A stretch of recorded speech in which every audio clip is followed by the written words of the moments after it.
This is The Agenda on DubaiEye 103.8, the UAE's #1 talk radio station. Now, as the situation becomes increasingly dire in Sri Lanka, hundreds of migrants are apparently attempting to travel illegally to countries like Australia.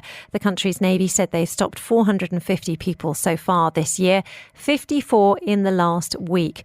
Doctors and nurses were among hundreds of Sri Lankans who came out onto the streets on Wednesday to demand that the government resolve a severe fuel shortage or step down. Sri Lanka can no longer buy anything it needs from abroad, and its citizens are facing extreme shortages of basic necessities, including fuel, food and medicines. And inflation has skyrocketed in recent months, currently running at 40%. To get some analysis on the current situation in Sri Lanka and what the government is doing to resolve the problems, earlier I spoke to the political analyst Asanga Abeyagoonasekera. I asked him to give us an overview of the situation on the ground. It is a crisis state, according to the United Nations, where 22% of the population is hungry. They are having only one meal a day. Some of the interviews that I conducted, for example, the fuel queues, more than 24 hours now. They would have to stand in the fuel lines. So it's a very dire and a chaotic situation in the country.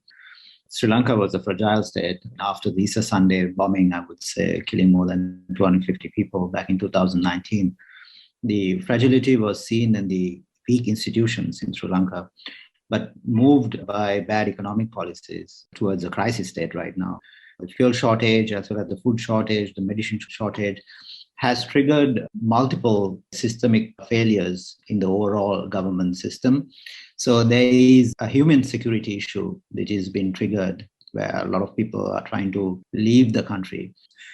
So it's a situation where you have a political crisis also, where you have a prime minister who's not elected from the people.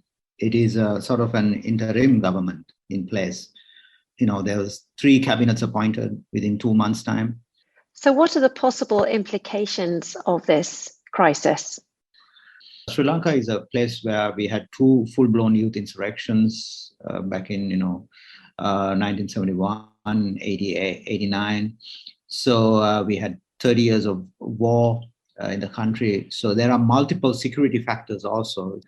So it can turn in towards a violent state with dysfunctionality in law and order, in human security. What is the government doing to dissipate the problems? Last week, they took a measure to give 5 years no pay leave for government employees who wants to, leave the country, but then they would get a no pay leave for 5 years. That's to minimize the burden from the government sector, which is about 1 million who's working. But I don't know how many government sector employees would leave the country. There's another measure they took on, farming, taking a day off. So a 5-day work week was reduced to 4, where 1 day you can, grow vegetables in your garden. I don't think that, government servants or government employees would, get engaged in, because they're worried about their families. They're growing vegetables, and I don't think these measures are more practical. So I think there should be more objective measures there. So are workers being encouraged to leave voluntarily as well? Now, the female migrant workers, there was a standard set by the Sri Lankan government. So that's been taken off, where the female worker cannot leave the country until the child is 5 years old. So that's been taken off by the cabinet of Sri Lanka. So those measures are taken to encourage more migrant workers to leave the country. But there will be multiple ripple effects from such measures, because those measures were taken after studies. Because the impact when the mother leaves the family to the child as well as to the entire family.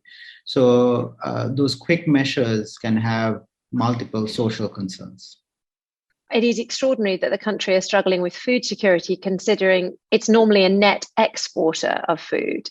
Correct. So we are importing rice from India. This is due to the fertilizer crisis. The president switched from chemical fertilizers to organic fertilizers overnight. And there was a huge ripple effect to the entire agriculture industry.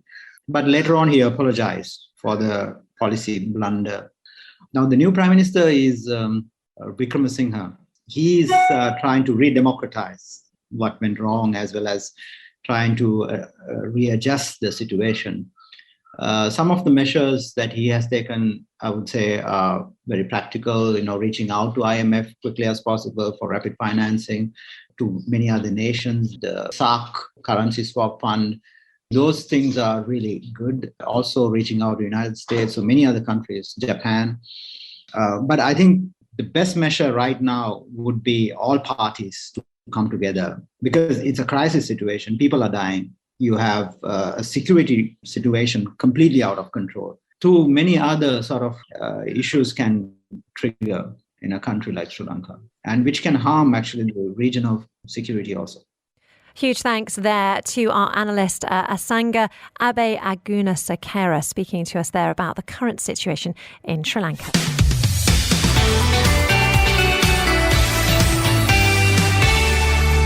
The agenda is live Monday to Friday from 10 a.m. till 1 p.m.